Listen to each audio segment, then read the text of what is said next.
ഇടത് നിരീക്ഷകൻ റെജി ലൂക്കോസ് കൂടി ഈ ഘട്ടത്തിൽ നമ്മോടൊപ്പം ചേരുന്നുണ്ട്. ശ്രീ റെജി ലൂക്കോസ്, എങ്ങനെയാണ് ഈ തെരഞ്ഞെടുപ്പ് വിജയത്തെ ഇടതുപക്ഷം കാണുന്നത്? തെരഞ്ഞെടുപ്പ് വിജയത്തെ ഒറ്റ സെന്റൻസിൽ നമുക്ക് കാണാൻ പറ്റും. ബീഹാറിൽ നടന്ന തെരഞ്ഞെടുപ്പിൽ ഇലക്ഷൻ കമ്മീഷനും പ്രതിപക്ഷ കക്ഷികളും തമ്മിലുള്ള മത്സരമായിരുന്നു. അവിടെ ഇലക്ഷൻ കമ്മീഷൻ വിജയിച്ചു. ഇന്ത്യയുടെ ജനാധിപത്യം വീണ്ടും ക്ഷീണിക്കപ്പെട്ട ഒരവസ്ഥ, ഒരു തർക്കമില്ല കാര്യത്തിൽ. ഇവിടെ നമ്മൾ മനസ്സിലാക്കേണ്ട രണ്ടാമത്തെ വസ്തുത എന്ന് പറയുന്നത്, ബീഹാർ പോലെയുള്ള ഒരു ദരിദ്ര സംസ്ഥാനത്ത് കേരളത്തിലെ മാധ്യമങ്ങൾ ഉൾപ്പെടെ ദേശീയ മാധ്യമങ്ങളും അന്തർദേശീയ മാധ്യമങ്ങളും അവിടുത്തെ ഗ്രാമാന്തരങ്ങളിലൂടെ കയറി ഇറങ്ങി കാണിച്ച കുറെ ചിത്രങ്ങളുണ്ട്.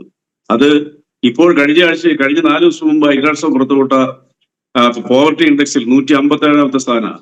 അത് 157ലേക്ക് താഴെയാണെന്നുള്ളവരും ആ വിഷനിലൂടെ, കാരണം ക്യാമറ കള്ളം പറയുക നമ്മുടെ ഇടയിൽ ബോധ്യപ്പെട്ടു. TV പോലും എത്താത്ത ഗ്രാമപ്രദേശങ്ങൾ, അതൊക്കെ നിങ്ങൾ കാണിച്ചില്ലെങ്കിലും മറ്റെല്ലാ ചാനലുകൾ, ദേശീയ ചാനലുകൾ, വിദേശ ചാനലുകൾ പോലും അത് കാണിച്ചു. അപ്പോൾ സ്വാഭാവികമായിട്ട് ജനാധിപത്യത്തിന്റെ വസ്തുതകൾ മനസ്സിലാക്കുന്ന ഒരു ജനത ഈ പറയുന്ന ജനാധിപത്യ ബോധമുള്ളവരാണെന്നുണ്ടെങ്കിൽ ഈ പാവങ്ങള് അവർക്ക് വേണ്ടി ഒരിക്കലും വോട്ട് ചെയ്യത്തില്ല. തന്നെയുമല്ല, കേരളത്തിൽ നിന്നുൾപ്പെടെ ബീഹാറിൽ വോട്ടുള്ള പല യുവാക്കളും, ഇവിടെ പണിയെടുക്കുന്ന യുവാക്കളും തമിഴ്നാട് ഉൾപ്പെടെയുള്ള സ്ഥലങ്ങളിൽ നിന്നും അവരുടെ ഗ്രാമങ്ങളിലെ ബൂത്തിൽ ചെന്നപ്പോൾ അവരെ കൊണ്ട് കയ്യിൽ മഷി സ്പർശിച്ചു. പക്ഷെ വോട്ട് ചെയ്യാൻ അനുവദിക്കാതെ പോലീസ് ഓടിച്ചു വിട്ടു. എവിടെ പരാതി പറയണമെന്ന് പോലും യാതൊരു നിശ്ചയവുമില്ല. 62 ലക്ഷം വോട്ട് ചോറിലൂടെ കവർന്നെടുത്തു ഇലക്ഷൻ കമ്മീഷൻ. 23 ലക്ഷം വോട്ട് അവർക്ക് താല്പര്യമുള്ളവർ ആഡ് ചെയ്തു.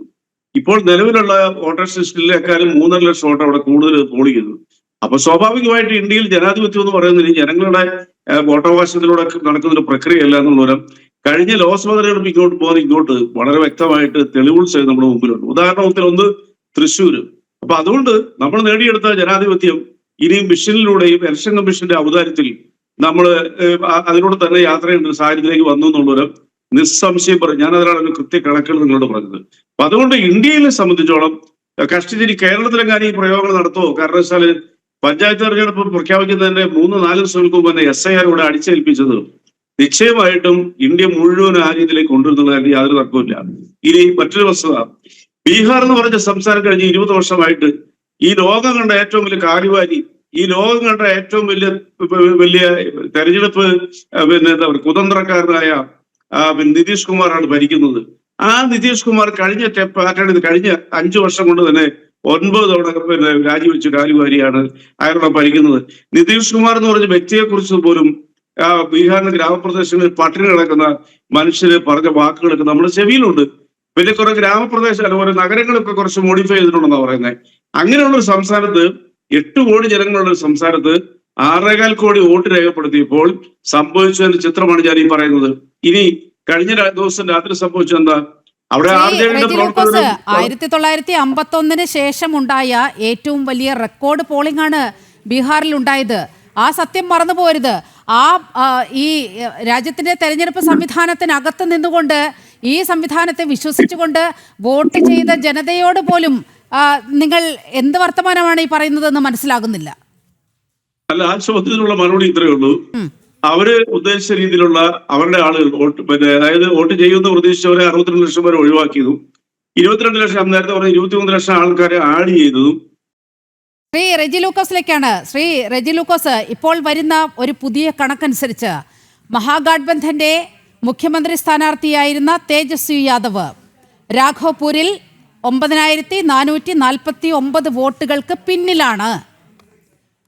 ഇപ്പോൾ താങ്കൾ ഈ 62 ലക്ഷത്തിന്റെ കണക്കൊക്കെ പറഞ്ഞു വെക്കുകയുണ്ടായി. രാഘോപൂർ എന്ന് പറയുന്നത് RJDയുടെ സ്വാധീന മേഖലയാണ്. ലാലു പ്രസാദ് യാദവിന്റെ മണ്ഡലം, റാബ്രി ദേവിയുടെ മണ്ഡലം, പിന്നീട് തേജസ്വി യാദവ് സ്വന്തം കൈവെള്ളയിൽ ഇത്രകാലം കൊണ്ടു നടന്ന രാഘോപൂരിൽ 9449 വോട്ടുകൾക്ക് പിന്നിലാണ് എന്ന് പറയുമ്പോൾ അവിടെ എന്ത് സ്വാധീനമാണ് സർ ഉണ്ടായിരിക്കുന്നത്? അല്ല, തീർച്ചയായിട്ടും അതിലേക്ക് ഞാൻ വന്നുകൊണ്ടിരുന്നത്. ഞാനിപ്പോ ലാസ്റ്റ് TV കാണുമ്പോൾ 1600 വോട്ടിന് പിറകിലായിരുന്നു. ഇപ്പൊ ചർച്ചയ്ക്ക് തുടങ്ങിയ ശേഷം 9000 വർദ്ധിച്ചു. അത് പിന്നിലാണ്, ട്രേസിംഗ് ആണ്. അപ്പൊ അതിൽ നിന്ന് മനസ്സിലാക്കുന്നത് എന്താ? അതിൽ മനസ്സിലാക്കുന്ന EVM തീരുമാനം എടുത്തു തേജസ്വി അതുവരെ നിയമസഭയിൽ എത്തിക്കണ്ട. അവര് വലിയ ഉപകാരം ചെയ്തു. 10-30 സീറ്റോളം മറ്റേ വോട്ട് രേഖപ്പെടുത്തിയ ജനങ്ങൾ തീരുമാനമെടുത്തു എന്നല്ലേ ശ്രീ റെജി ലൂക്കോസ് ഈ ഘട്ടത്തിൽ പറയേണ്ടത്? അല്ല, ജനങ്ങൾ തീരുമാനമെടുക്കാൻ സമ്മതിക്കത്തില്ല. കാരണം V V PAT national highway കിട്ടി. എങ്ങനെ national highway V V PAT വന്നേ? ഒരു ലോഡ്, ഒരു ടെമ്പോ നിറച്ച് EVM മെഷീനോട്ട് രാത്രി 2 മണിക്ക് നാട്ടുകാർ പിടിക്കുന്നു. എങ്ങനെയാണ് ആ നാടകം ഇന്നലെ തന്നെ പൊളിഞ്ഞു വീണതാണ് ശ്രീ റെജിജു ലൂക്കോസ്. ഈ ഒരു നാടകം ക്രിയേറ്റ് ചെയ്യാൻ EVM മെഷീനുകൾ അടങ്ങിയ ഈ പെട്ടികൾ മോഷണം പോകുന്നു എന്നുള്ള ഒരു ഡ്രാമ ക്രിയേറ്റ് ചെയ്യാൻ ഇന്നലെ വൈകുന്നേരം ശ്രമമുണ്ടായി. ഒരു വനിതാ പോലീസ് ഓഫീസർ അത് വളരെ കൃത്യമായി കണ്ടുപിടിക്കുകയും ആ നാടകം അവിടെ പൊളിഞ്ഞു വീഴുകയും ചെയ്ത സാഹചര്യം ഉണ്ടായി. അപ്പോൾ EVMനെ കുറ്റം പറയേണ്ട, നിങ്ങൾ തോൽക്കുമ്പോൾ, ഇന്ത്യ മുന്നണി തോൽക്കുമ്പോൾ EVMനാണ് പിഴയ്ക്കുന്നത് എന്നൊക്കെ പറയുന്നത് ഇനിയും ആരെങ്കിലും ഇതൊക്കെ അംഗീകരിക്കുമോ ശ്രീ റെജു ലൂക്കോസ്? അല്ല, EVMന്റെ തട്ടിപ്പ് മാനിപ്പുലേഷൻ എങ്ങനെയാണെന്നുള്ളവരും ഗുജറാത്തിലെ അഹമ്മദാബാദ് IIT ഒരു വിദ്യാർത്ഥി, 1ാം വർഷ വിദ്യാർത്ഥി 2017 ഡെമോ ചെയ്തപ്പോൾ ഒരു മറാഠി ചാനലിൽ ഡയറക്റ്റായിട്ട് ഡെമോ ചെയ്തപ്പോൾ 10 മിനിറ്റ് കൊണ്ട് ആ ചാനലിന്റെ അത് ബ്ലോക്ക് ചെയ്തു. മദ്രാസ് IITയിലെ 100ഓളം സയന്റിസ്റ്റുകൾ ഇത് തെളിയിച്ചു. ഇതിനെന്തൊരു സർവറിൽ നിന്നും അഡ്ജസ്റ്റ്മെന്റ് ചെയ്യാൻ പറ്റുന്നുള്ളവരും. അതല്ലേ മധേപൂരിൽ, ബാംഗ്ലൂരിലെ സംഭവിച്ചത്, അത് തന്നെയല്ലേ ബോംബെയിൽ സംഭവിച്ചത്. അപ്പൊ നിങ്ങൾ ഈ പറയുന്ന അങ്ങനെയാണ്. കർണാടകയിൽ വളരെ സെലക്റ്റീവായി അത്തരത്തിലൊരു നീക്കം നടന്നില്ലേ? കേട്ടില്ല. കർണാടകയിൽ അപ്പോൾ എങ്ങനെയാണ്? നിങ്ങൾ ജയിക്കുമ്പോൾ EVM മെഷീൻ വിശ്വാസ്യതയുണ്ട്. നിങ്ങൾ തോൽക്കുമ്പോൾ EVM മെഷീൻ അങ്ങേയറ്റം കുഴപ്പം പിടിച്ച ഒരു സാധനം. ഇത് നിങ്ങൾ കുറെ നാളുകളായിട്ട് BJPക്കാരും ഈ ഇലക്ഷൻ കമ്മീഷനും ഇന്ത്യൻ ജനതയെ പഠിപ്പിക്കാനുള്ള ഒരു നരേഷനാണ്. നിങ്ങൾ ജയിക്കുമ്പോൾ ഇതിൽ നിന്നുള്ളത്. ഒരു ഉദാഹരണം പറയാം.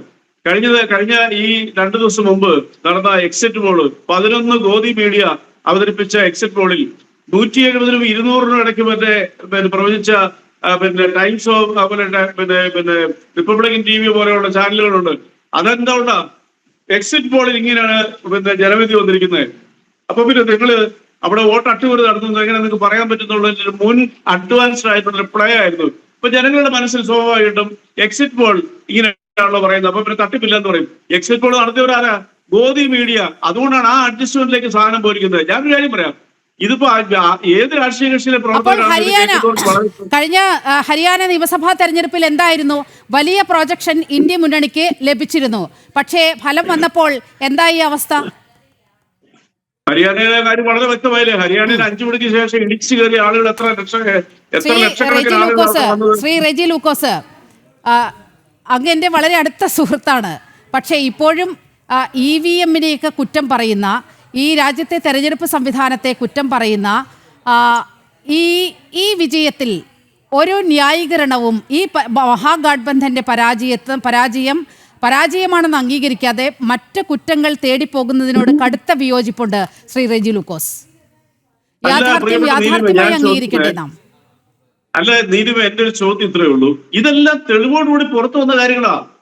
തെളിവോടുകൂടി ഒരൊറ്റ വീട്ടിൽ തന്നെ 4ാം നിലയിൽ 500 പേർക്ക് വോട്ട്. ഹരിയാനയിൽ തന്നെ ഒരു ബ്രസീലിയൻ മോഡലിന്റെ പടം വെച്ച് 11 പേര് 22 ബൂത്തിൽ പോയി വോട്ട് ചെയ്തിരിക്കുന്നു. ഈ ചോദ്യങ്ങളൊക്കെ ചോദിക്കുന്ന ഇലക്ഷൻ കമ്മീഷനൊന്നും മറുപടി പറയുന്നില്ല. അതൊക്കെ പൊളിഞ്ഞു വീണ നുണക്കഥകളാണ്. ആ ബ്രസീലിയൻ മോഡൽ തന്നെ രംഗത്തെത്തി പറഞ്ഞു. ആ പേര് പറഞ്ഞ പെൺകുട്ടി വന്ന് ഞാൻ വോട്ട് ചെയ്ത വിവരം പറഞ്ഞു.